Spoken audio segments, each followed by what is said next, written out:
sommes le 15 juillet 1992 sur la 11e étape du Tour de France entre Strasbourg et Mulhouse, avec notamment au programme cette ascension dans les Vosges. Sortie avec González dans le col du Bramont, Laurent Fignon ainsi que l'Espagnol sont donc revenus sur 4 coureurs qui étaient à l'avant de la course. Rondon, Vargas, Roccioli et Konichev. Mais on va arriver dans la dernière montée de la journée. La montée du Grand Ballon, 16 km à 6% de moyenne, avec notamment des rampes à 8% dans les derniers kilomètres de l'ascension.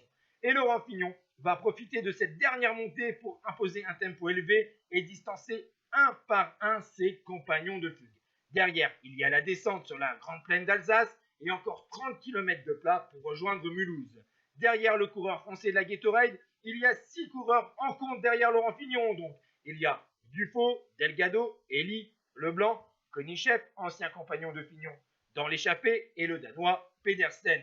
Et pourtant, Laurent Fignon, vainqueur du Tour de France en 83 et 84, deuxième en 89 et sixième en 91, va résister au retour de ses poursuivants et signer un 9e succès d'étape en carrière sur le Tour de France. Et derrière, on va donc assister aux places d'honneur avec le sprint à 12 secondes du groupe de chasse, un sprint réglé par Laurent Dufaux devant Pedersen. Et derrière encore, au 3e échelon de la course, le peloton des favoris réglé par Laurent Jalabert avec 22 secondes de retard sur Laurent Fignon, tandis que Pascal Hinault reste en jaune. Ciao tout le monde.